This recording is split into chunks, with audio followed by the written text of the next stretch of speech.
listening to Chasing Prophecy Radio, where we discuss anything and everything beyond the scope of normal. On UPRN Talk Radio FM 107.7 in New Orleans and FM 105.3 in Mississippi. If it's unexplainable, we're talking about it. Whether you're a believer or a skeptic, we cover everything where the unknown becomes the known.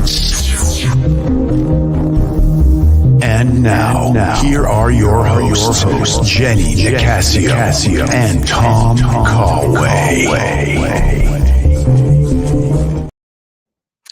Welcome to Chasing Prophecy Radio on FM 107.7 in New Orleans and 105.3 in the Gulf, where we discuss anything and everything beyond the scope of normal. I'm Jenny Nicasio, along with my fabulous co-host, Tom Callway. How are y'all tonight?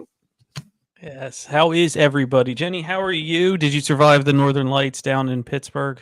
Yeah, I did, but I was, abducted by these little tree creatures. Did you hear about the little miniature tree people that are hiding? Yeah, elementals are a thing, man. Elementals are a thing, and oftentimes they like to play tricks, and they're not very nice, from what I don't gather. know about that. I'm finding it hard to believe that there are these little miniature people in trees. Okay, I mean, I'm all for fairies and everything, but I don't know. I just can't. Well, see it. Have you thought about them not being actually flesh and blood people and more of spirit or more of forest spirits and things like that, not actual I don't know. beings? I'm trying to have an open mind about these things, but Are you? I don't know. I just can't. I'm really skeptical about them. I know my old co-host, he loved fairies and stuff like that. But I don't know. I don't know. I just can't get past the little people. But there's not only that, there's so much more in the news, and this can, into the paranormal news, like the I don't know if so much is the paranormal, but there's simulation. People are saying that scientists have confirmed that we're living in this simulation. I don't know if that's the case, but I do know, Tom, that some things are really weird, even with the eclipse and with the auroras borealis, or whatever you want to call it, the northern lights, because some people think that it were fake, because when you took a picture, it was not the same as what you saw with the naked eye. And there's a phenomenon, people are saying, scientists are calling it something different. I don't know. But when I looked out at the northern lights in the sky, I saw a little bit of color. But when you took a picture with your cell phone, my Apple phone, it was like, whoa. So it's hard to explain. If I could speak to that for a second, there's always, and especially, some of the background that I have with paranormal investigations, there are cameras that pick up things that we can't see with our naked eye. And to me, the more alarming thing is that these cameras have surpassed what our eyesight can see. Taking a picture of something and seeing contrasts and things that we haven't just means that camera is functioning better than our eyesight. So it's not incredibly unrealistic for me. I've definitely taken pictures of things that, I didn't see, and there, once the picture came, it was there. So it's not totally out of my, like from what I've seen.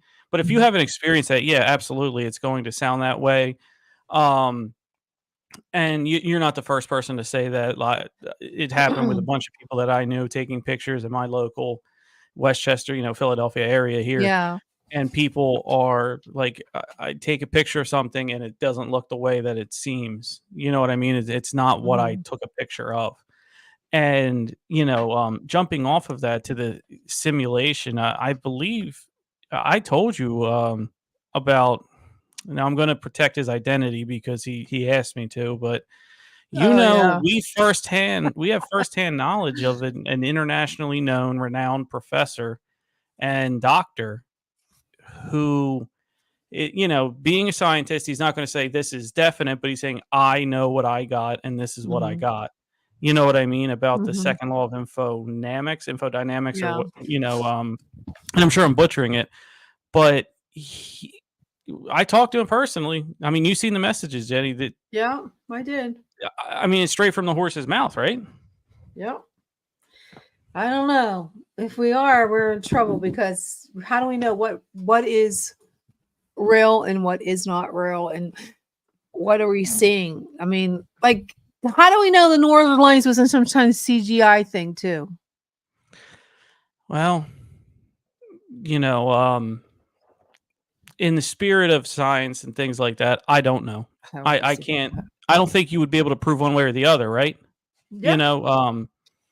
What it was or not. But if it was LED lights and that sort of thing, you're talking about the expenditure of energy would have to be massive to get across the whole United States.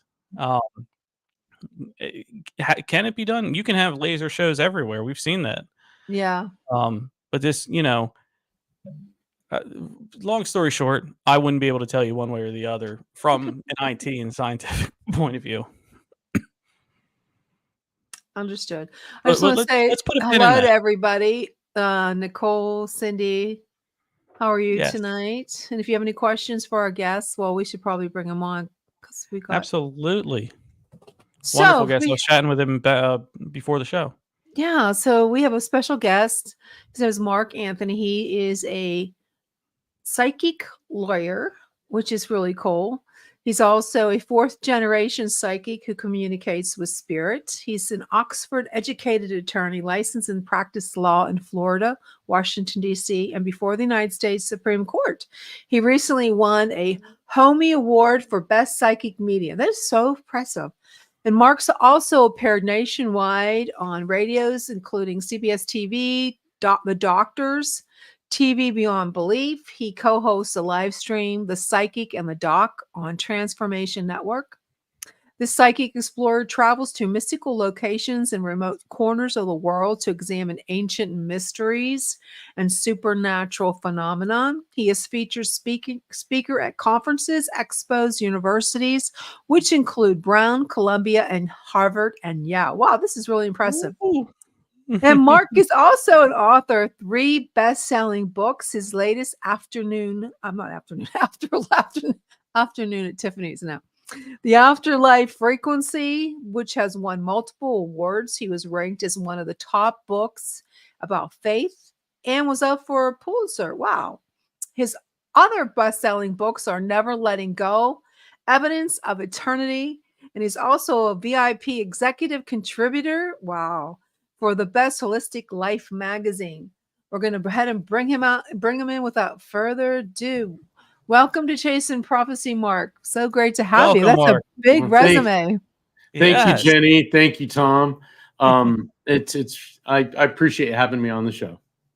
Oh, awesome. Well, we appreciate you being on as well. And a psychic lawyer. I love that. I love that phrase. I'm the psychic lawyer. I'm not psychic lawyer. I love that even more. And the thing is, though, my brand is Mark Anthony JD Psychic Explorer. And what happens is the media keeps labeling me things. I was at a press conference in New York City like 15 years ago, and all these reporters found out that I was a medium and an attorney, so they started calling me the psychic lawyer. Then, because of my expertise in ancient mysteries, supernatural phenomenon, paranormal investigations, the media then started calling me the psychic explorer. So my agent, my manager, we all sat down and go, look, we got too much here. So we put it all together, because JD is my Juris Doctor. It's my law degree, and psychic explorer. So there it is, Mark Anthony JD Psychic Explorer. Wow. So, very I know. It's everything I do has very lengthy. Every organization I speak at has these gigantic titles, but the thing is, it's really quite an honor to be on this show and to share my experiences with people all over the place. So thank you very much for having me. Well, you're quite welcome. Absolutely. So one of the questions here, a psychic lawyer, how you were talking about, most people would think psychic and lawyer are on the opposite ends of spectrum, right? Yes. And has there ever been occasions when your dual careers as an attorney and a medium conflict with each other? No, I don't think they ever conflict with each other. And I want to let everyone know that As a trial lawyer, I have tried well over 100 jury trials, hundreds, maybe 1,000 bench trials, but that's not the focus of what I'm doing anymore. Now I my see. concentration is on my spiritual work as a psychic medium. But obviously I'm still a member of the Florida, Washington, D.C. and U.S. Supreme Court bars, and I appear on a lot of shows when the legal system and the paranormal collide, which happens a lot more than you might think. And my psychic abilities is part of my skill set. Mm-hmm. And it's funny because in the practice of law, I got a reputation for, that guy's kind of weird because he knows stuff that like he shouldn't know. And one time, I was trying a case as a defense attorney because I'd been a prosecutor, but now I was working for a defense firm. And it was a crime of violence. My client was a big bruiser, and he got in a fist fight with another big bruiser at a bar. So, it was Big Bruiser A beats up Big Bruiser B, and my client beat the other guy up. So, the loser filed charges. And so during jury selection, which is the part of the trial before you start taking evidence, and what happens there is a group of prospective jurors are brought in. And both sides, both the prosecution and the defense, gets to ask questions it's called the venire, which are the potential jurors, to see if they have any bias or prejudice. And the thing is, while the prosecutor was asking questions, I kept getting drawn towards this one woman. And she was really, and it's funny, Jenny, because you kind of remind me of her. She was an attractive woman with the olive complexion and the big, beautiful dark eyes and dark hair. As soon as I saw him, like, whoa, I got to tell that story. But I kept feeling this when I looked at her, like this tightening around my throat. And it's like, okay, this isn't good. And I kept getting this female energy, this spirit around her. And I'm like, okay, this really does not need to be happening during jury selection. So now it's my turn to ask the potential jurors questions. And I started with, has anyone on the jury or someone in your family ever been the victim of a violent crime? Well, this woman starts trembling and shaking. Oh. And she looks up and the tears just start rolling down her cheeks. Wow. And she said, a year ago, my sister was in a foreign country when an escaped mental patient strangled her, dismembered her body, and threw her in the garbage. And I'm standing there like, oh my God, they didn't teach me in law school how to deal with this. Yeah. I mean, you could hear a pin drop in the courtroom, and all I could hear was my client saying, dude, what are you doing? And then I started getting her sister coming through really, really strong. And I literally had a foot in both worlds. And if everybody wants to find out what happened, you have to get my first book, Never Letting Go, because I reveal what happens there. And the thing is, I see someone said you can't hide anything from us psychics. Yes and no. People have a misunderstanding of what it means to be psychic. We have insights into situations and into people, but we are not all knowing and all seeing. Because all the time, people are always saying smart alecky things like, oh, well, you should have seen that. Oh, yeah. And it's like, well, for example, I was doing a reading for this. It was a public event, and it was in front of about 100 people. And I was drawn to this woman, and she stands up, and her teenage daughter was with her. And her father comes through, which would be the grandfather for the teenager. And I kept hearing, do not go to the concert. Do not go to the concert. Do not get into that car. And I said that. And the girl goes, well, I'm supposed to go to a concert next weekend with my friends. And her mother's like, no way are you going now? All right. So a year later, and I didn't know what it meant. I mean, other than don't go to the concert. So like a year later, I was doing an event at the same venue. And when it was over, this woman comes up to me with her daughter and said, do you remember us? And they told me, and I said, oh, yeah, that was the don't go to the concert. Well, the young girl said, well, I called my friends and told them I wasn't going to go to the concert because my mom wouldn't let me. And they said, why? And I said, well, this psychic said, don't get in the car. And my friends were so freaked out. So the next weekend, when they were driving to the concert and they were on the interstate, they were going really slow because they're like, oh, we can't get in a car accident. Well, what happened was they got 4 blowouts simultaneously. Oh, wow. And when the trooper was there and all that, they said the road was littered, looked like with roofing nails. And the trooper said, "Oh, a box of roofing nails was to fall off a truck." And he said, "And if you young ladies had been going like 75, 80 miles an hour, chances are you would have flipped." And so I didn't know what it meant at the time, but as it turned out, her grandfather, this is a term that I've developed called spirit intervention, and her grandfather's spirit intervened, which did not only save his granddaughter's life, but also these other 3 girls that were in this car going to the concert. So we don't always know what it means right away. But in that case, I believe that was a happy ending. Oh, yeah. Yeah, absolutely. And perfect word for it, spiritual intervention. He intervened at the right time. At the right time. This happens a lot. Yeah, it happens a lot during readings.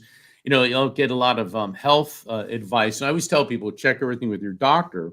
But a lot of times the spirit will come through and give advice, and people are like, "Well, I'm not giving up smoking." And it's like, look, when you have someone who loves you come all the way from heaven to tell you to stop smoking, I think you ought to listen. Yeah, really. It's not just the surface level stop smoking. There got to be more behind it. Yeah.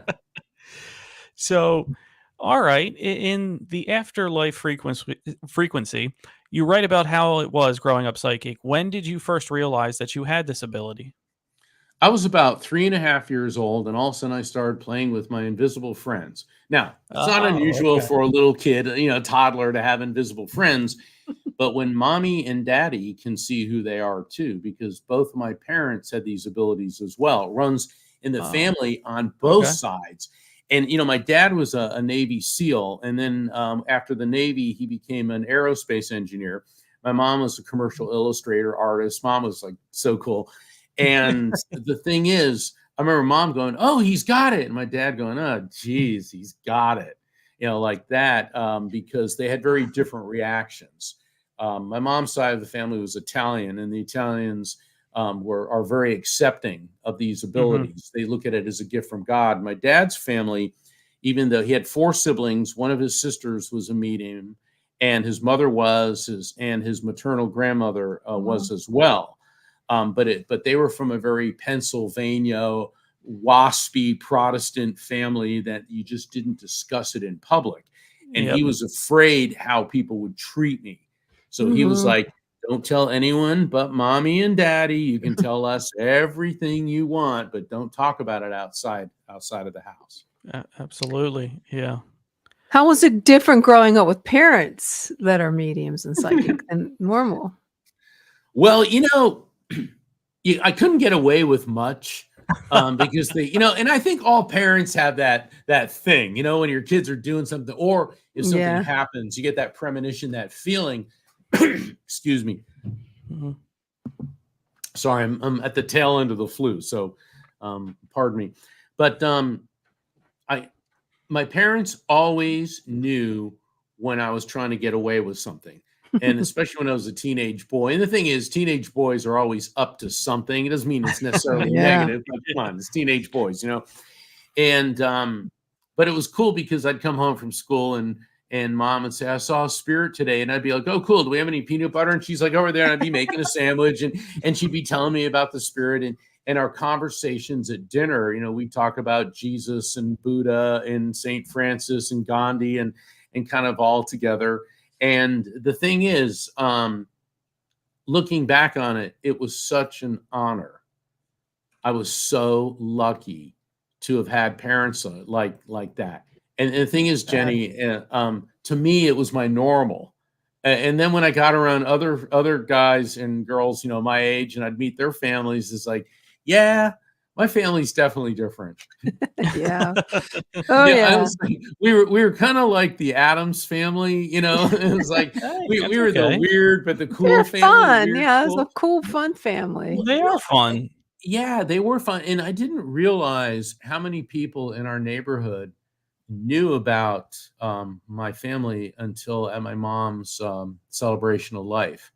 Because people came up and they would tell me, "Oh, your mom changed my life and she did this and she did that." So everybody in the neighborhood, kind of not kind of, they knew what was going on. Oh, yeah. It's been Wonderful. fun. Looks like we got a question from Nicole. In your opinion, what are portals? Portals. Portals. All right, Nicole, define what you mean by a portal, because when I see portal, I'm thinking of vortex. Mhm. And a vortex is an energetic whirlpool. And think about like when you pull the stopper in a sink and Mhm. the sink begins to drain, it forms a whirlpool. Well, electromagnetic energy also can create a whirlpool, which we refer to as a vortex. And there's several places around the earth that have portal or vortexes, such as Sedona. Sedona has, I believe, 7 Oh, major energy vortexes. The Giza Plateau, strangely, where the Great Pyramids are, Mhm. Stonehenge, Machu Picchu. We could go on and on and on with all these mystical and sacred sites, are all areas where energy forms, if you will, a whirlpool, which creates a vortex. Now, there are people who believe that these portals are actually a point where we can interdimensionally jump from our dimension to another dimension. And, when we start talking about things like this, people say that we're all being all woohoo and crazy and all that. But this particular phenomenon was first identified in the early 20th century by Carl Schwarzschild, and he was a good friend of Albert Einstein's. And the Schwarzschild quantum lattice theory says that an electron can disappear from one location and appear in another location without having gone through the matter in between. And this particular phenomenon has in recent years been recreated in laboratories. And scientists theorize that the electrons are actually going through a microscopic black hole and jumping from one dimension to the next. And so what I find fascinating about that is because we're composed of molecules, which are made of atoms, which are made of electrons, protons, and neutrons, and quantum. So our electrons are popping back and forth between this dimension and another one. So on those days where you feel like you're not all there, hey, that's okay, because you really aren't. Yeah, you're never all there. It's just some days you feel a little less here than there. Yeah. But it's really fascinating that quantum physics, and that's what I write about in my latest book, The Afterlife Frequency. I use quantum physics to explain all the different forms of spiritual phenomenon, because none of this is hocus pocus or magic. Everything has a sound scientific basis, including the spiritual. And I think it is amazing how at this point in the 21st century, due to advances in technology and in quantum physics, we're now beginning to prove spiritual phenomenon. So what exactly is the afterlife frequency? Think of our material world dimension as AM radio. Okay, here we all, and AM radio all has energy and frequency. Just a few minutes ago, when I said everything's made of molecules, which in turn are made of atoms, which are made of electrons, protons, and neutrons, which in turn are made of the smallest particle known as a quantum. And that's where the term quantum physics comes from. And the plural is quanta. And quantum is electromagnetic energy. So what that means, Jenny and Tom, is that everything, you, me, my book, the radio waves that this show is being broadcast on, the rings of Saturn and beyond, all of that at the subatomic level is composed of the same form of electromagnetic energy.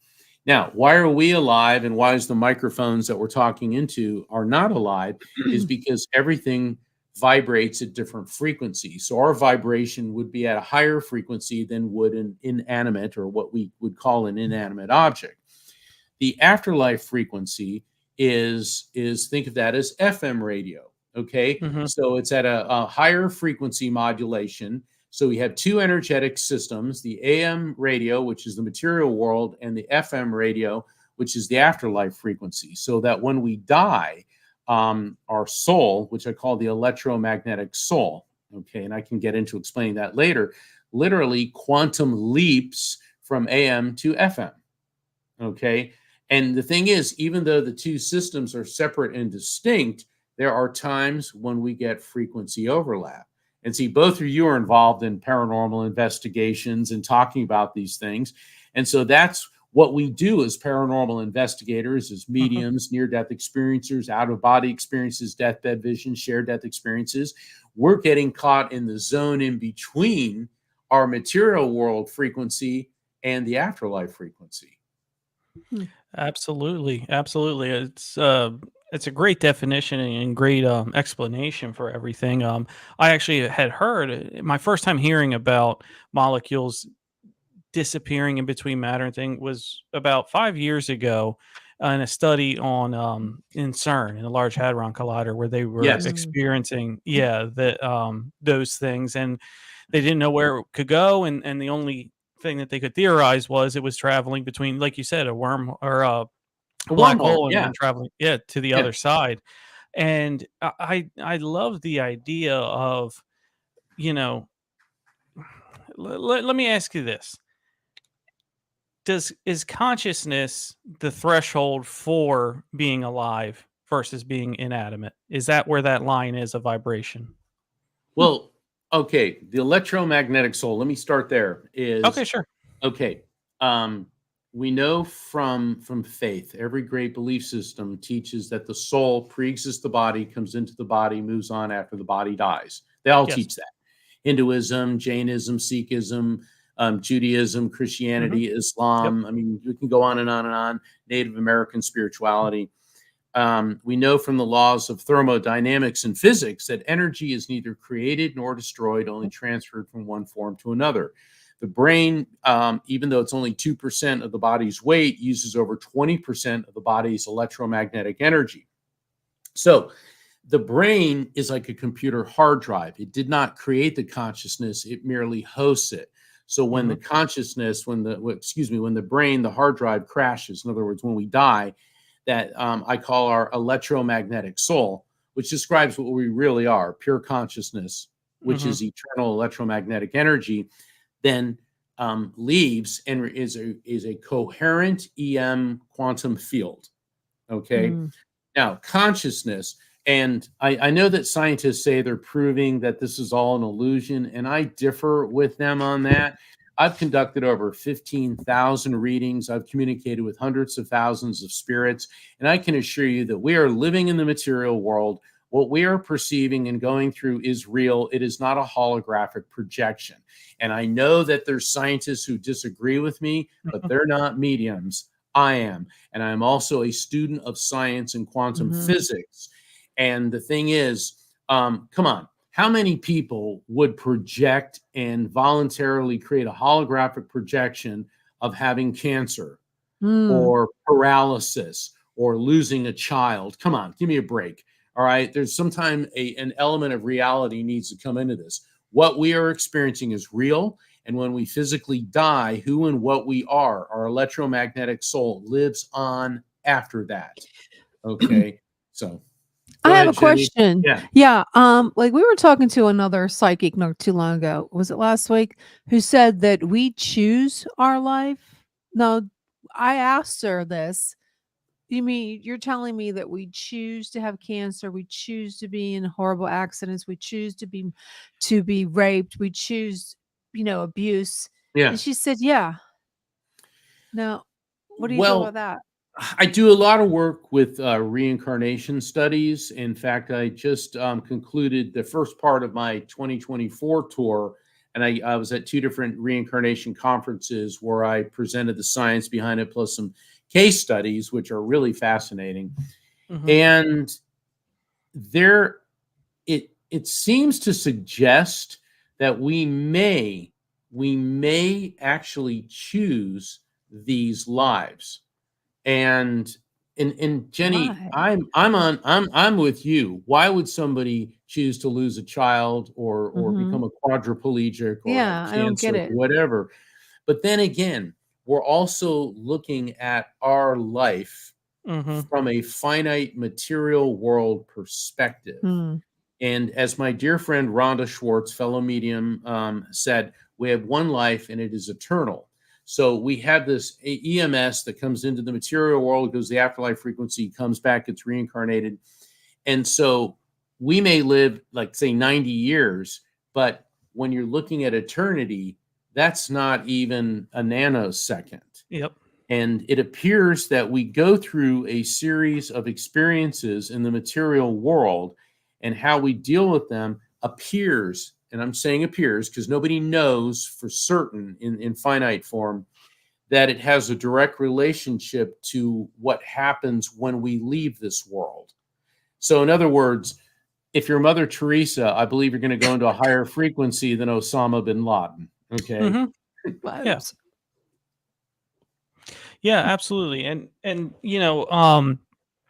the choosing to come back, it's, from what I've heard, is it's about learning lessons your soul needs to learn coming back. And if you don't, and again, yes, looking at it in a finite, like now, why would you choose to get cancer? Why would you choose? But it could be that you needed to learn a lesson that test gave you. And yes, it's very sad and it's traumatic and there's all these types of things, but for your soul evolution, for your soul to grow, you needed to go through that.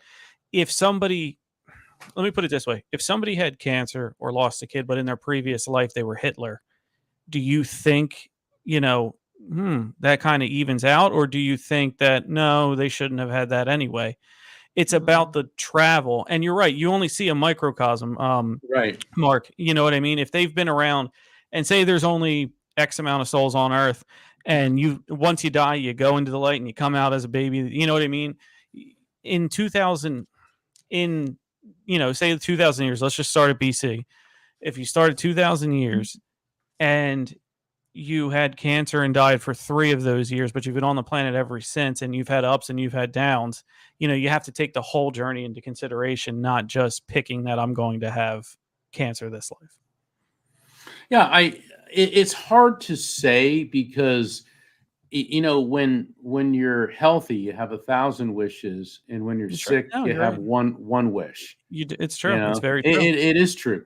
And I saw, like, with my mother, who was like the coolest and most loving person, and she was plagued with horrible illnesses her whole life. If you saw her, you'd never know it because she always dressed to the nines and was always telling jokes and laughing, but she was in horrific pain and discomfort most of her life. And she and I would talk about this, and she said that one day she was so frustrated, and she said, "Why, God, why do I have to suffer with all of this?" And she told me that a voice spoke to her, and it wasn't the voice that you hear in your head when you think. The voice said, "It's all for death."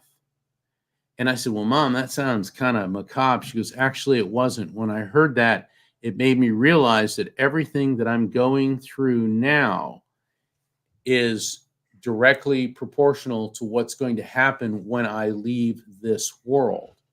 And so does that bring us comfort when we're suffering? Maybe it's a perspective, but we're also trying to understand the infinite through a finite set of eyes. It's like earlier, if I can go to your discussion about the aurora borealis, the northern lights. Yeah, Jenny, absolutely. you brought up a great point, and Tom, I loved your explanation. Take a picture with the camera and you see more colors. Okay. Well, the human eye can see 1 million colors, but that's not all the colors that are there. There's ultraviolet, there's infrared, there's X-rays, gamma rays. In other words, our eyes are designed to see a form of electromagnetic energy, which is white light. But in the EM spectrum, there's gamma rays, X-rays, XM rays, infrared, ultraviolet. There's all these different types of electromagnetic energy that our eyes cannot perceive. And so the camera, like you said, Tom, has a wider perspective on it. It's like one of the things I teach in paranormal investigation is if you try to look at a comet, you can't see it very well with direct vision, but if you look at it with your peripheral vision, you can see it. Either one of you ever felt that you a presence and maybe you saw something in your peripheral vision and then you look and it vanishes? Yeah. Well, guess what? Absolutely. The spirit didn't vanish. This has to do with the structure of the human eye. Within the retina, there's two things. There's cones and rods. Cones are in the center of the retina, and that's for daytime vision, details, and color. The cones on the periphery of the retina see light and dark. And so when you see a spirit, you're picking up on their subtle EM radiation, and you're able to see it with the rods. And then when you turn and you switch to the cones, it gives the impression that the spirit vanished. This is one of the things that I teach. And in fact, astronomers call this averted vision. And they instruct that when you're looking at stellar phenomenon, particularly comets, it's best to view it through your peripheral vision. So what that means is that our human eye is very limited in its capabilities. And there are women, and it's only women who can do this because of the two X chromosomes. They're called tetrachromats. And a tetrachromat has an extra cone in their eye that goes into the yellow-green. See, we see red, blue, and I think green cones, but they have this yellow-green cone, and a tetrachromat can see 100 million colors with her eyes. And that's why a lot of women are much better at colors than men. And here's the thing. You can be a tetrachromat, ladies, and not even know it, because you just see those colors. And that's why I always say, guys, when you're with your lady and she says, and she's in the store, she's trying on a dress, does this color look good on me? Just say yes. She already knows that it does. Okay. She's looking for validation. Guys are like, oh no, it makes you look, blue. It's like, no, tell her it looks great. Jenny, don't you know when something's your color? Oh yeah. Yeah, exactly. And Tom, how many times have you heard does this dress make me look good? Oh yeah, no, you're right. You're right. And we're the, we're the guys, we're the 8-pack of Crayola, and the ladies are the 64 with the sharpener. You know what I mean? Exactly. And we're like, I don't know. And the worst thing is a woman, does this dress, does it make me look good? Yes, it makes you look good. Fabulous. Yes. Let's step out for a break, and then when we come back, we'll talk. We'll get Cindy's question back up there, and go have you answer that. So let me just open this. Add it to this. Survives a tragic accident thanks to Lucian, an enigmatic being. Her newfound abilities catch the attention of a secretive government agency. Drawn to Lucian despite the danger, Samantha is unaware of his true identity. She teams up with Lucian's brothers in a daring mission to rescue him. Accused unfairly, Lucian seeks refuge on his distant homeworld. Can Samantha prove Lucian's innocence and save their forbidden love? From the Sky by J.E. Nicasio. Available now. Get your copy on Amazon and BNN. Over the centuries, occurrences from the enigmatic realm have become less, enigmatic. So if conversations about the supernatural, myths and legends, mind-bending conspiracies, and haunting stories of ghosts are things you take seriously, we have the podcast that you can call home. Chasing Prophecy. Just because something is unexplained doesn't make it any less real. We're more than just a podcast. We're a community for those who dare to look beyond the scope of normal. For those who are aware of the abstract and interact with a show that speaks to them. Broadcasting from Pittsburgh and Philadelphia, the show stands out as the city's premier paranormal radio program, airing every Tuesday at 7 p.m. Eastern. Come and hang with host Jenny Nicasio and Tom Conway on Chasing Prophecy. Meet Daniel Knight, a psychologist with an extraordinary gift to absorb and heal the deepest wounds of the mind. In the heart of a chilling investigation, every secret unraveled binds him closer to darkness. But as he delves into the psyche of a killer, his own demons emerge. Caught in a battle within and against an evil that seeks to exploit his powers, where the line between savior and victim blurs.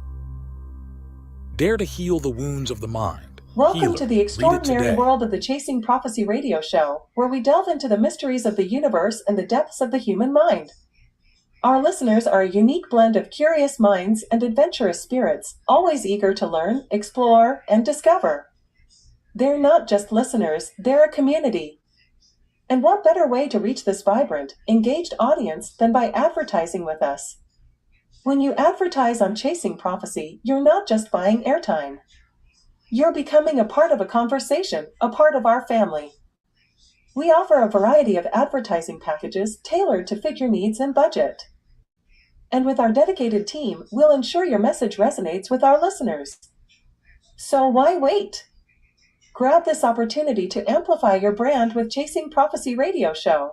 Let's embark on this journey together. Chasing Prophecy Radio Show, where your brand meets our community. Fill out our advertising form on our website, www.chasingprophecyradio.net, to get started. That's www.chasingprophecyradio.net to get started.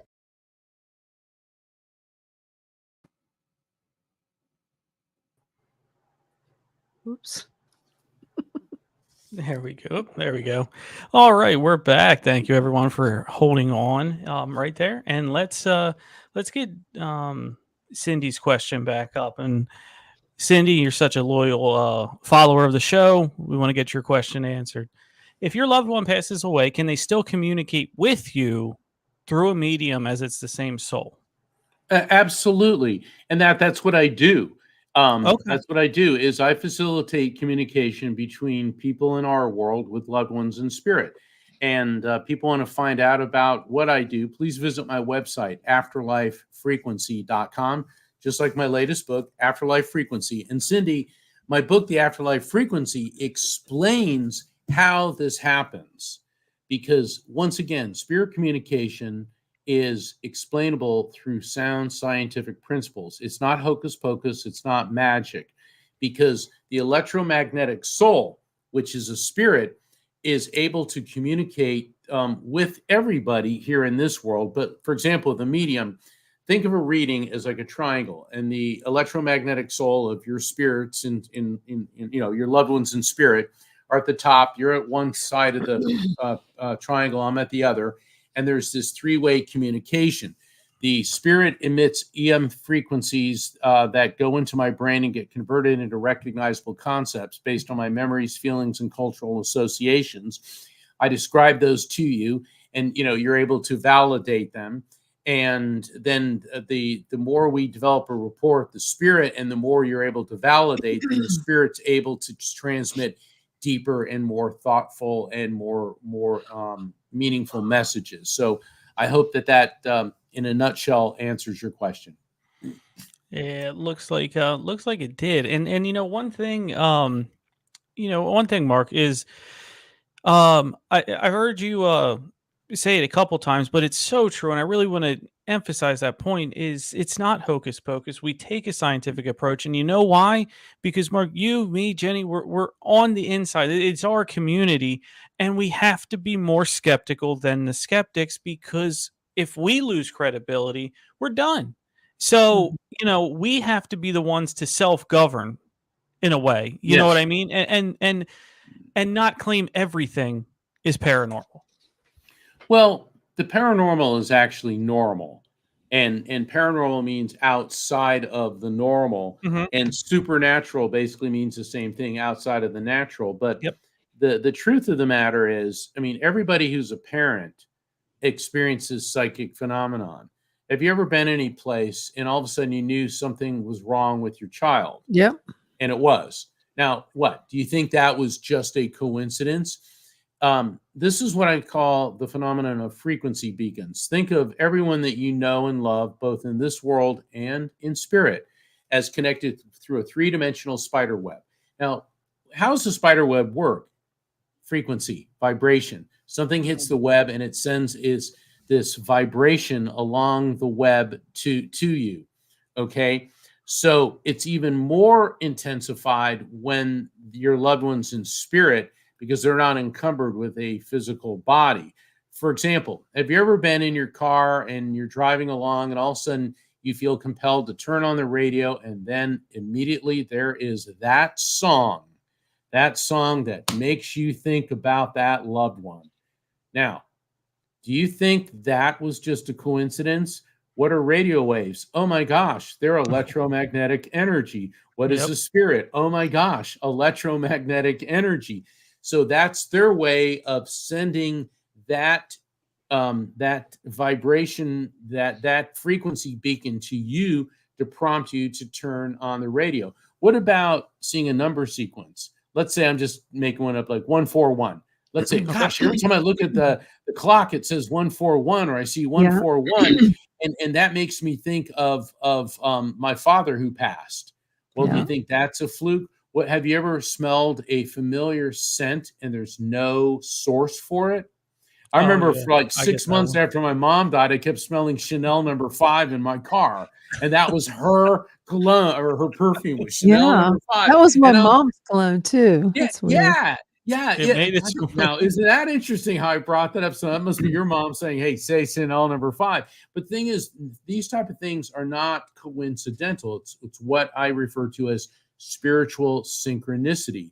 So these things happen for a reason, and that's one of the phenomenon that I explain through quantum physics in the afterlife frequency. And I do want to tell people, I know when you hear quantum physics and science, immediately you start thinking, oh God, that's going to be like reading an algebra textbook. No way. I suffered through so many boring books in law school and in the practice of law. I will not inflict that on anybody.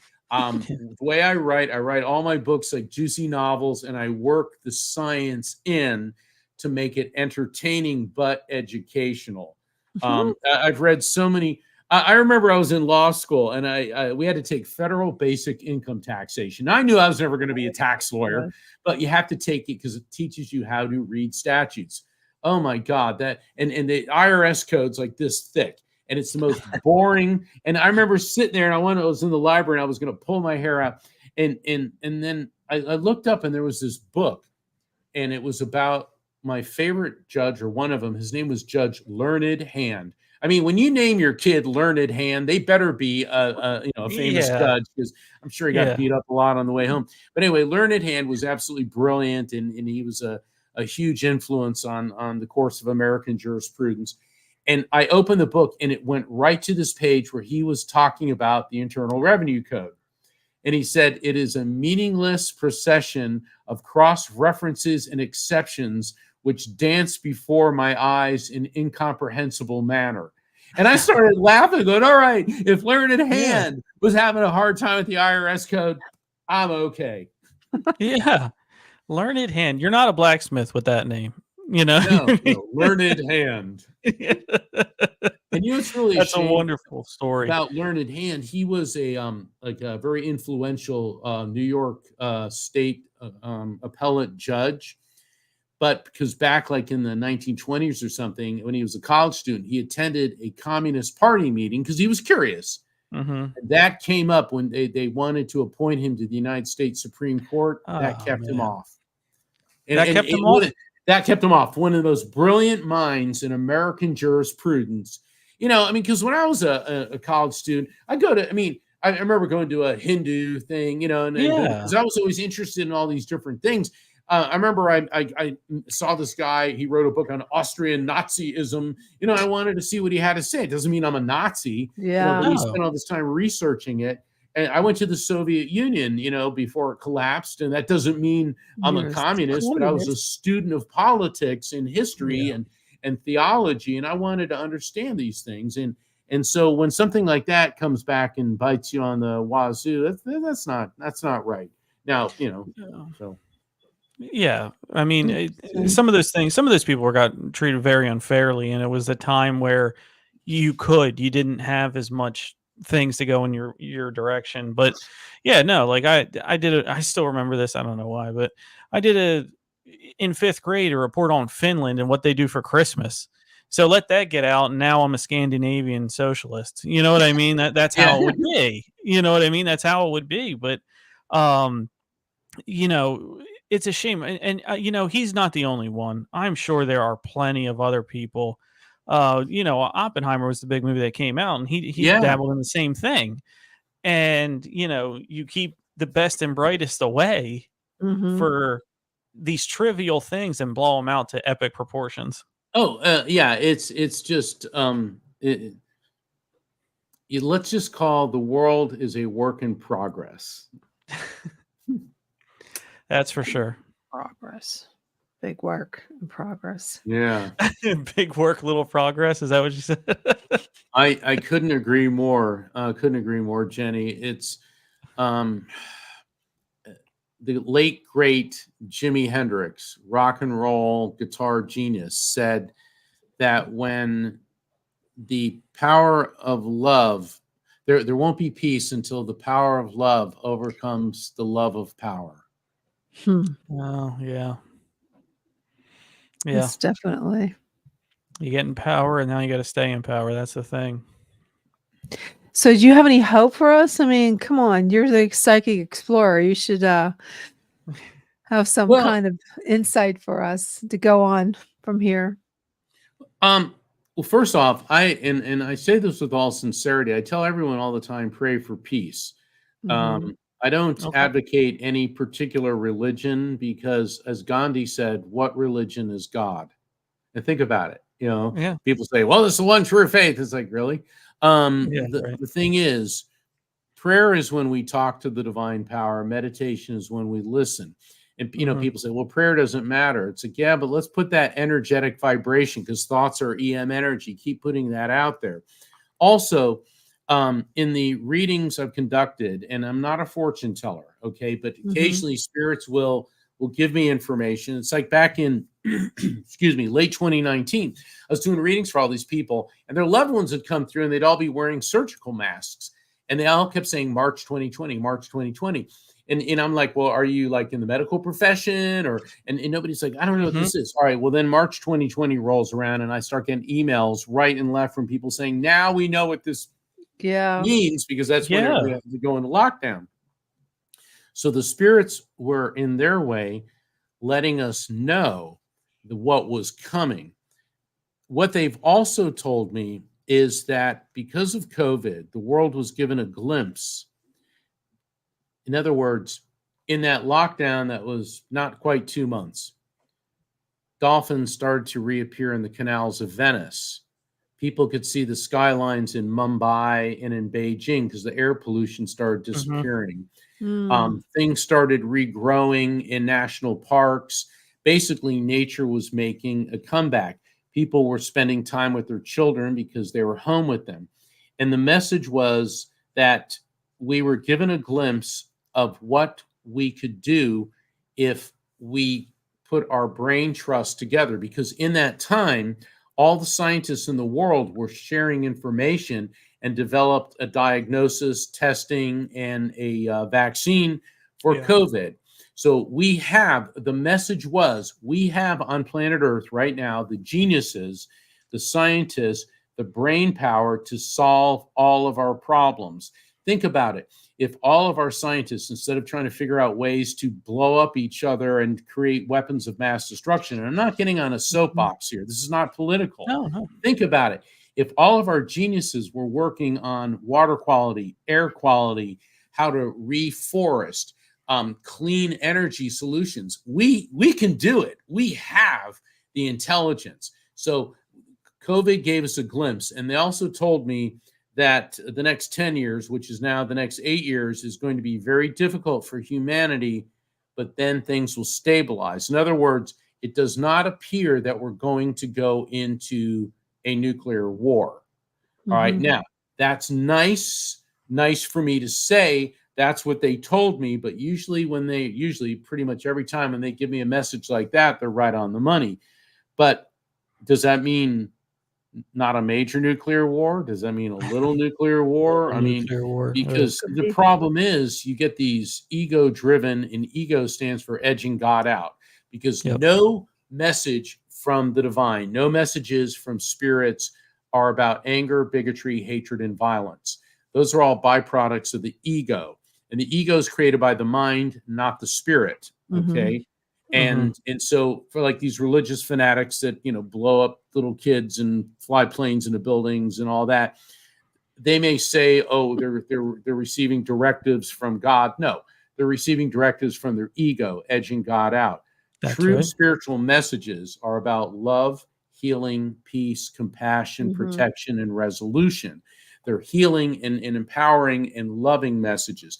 And that's the difference. So that's what I always tell people, the difference between a spiritual message and a charlatan, okay, or an ego-driven personality is true spiritual messages are all about peace, love, understanding, healing, protection, resolution.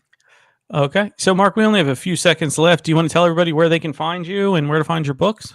Yes, please. Please visit my website, which is afterlifefrequency.com, just like my latest book.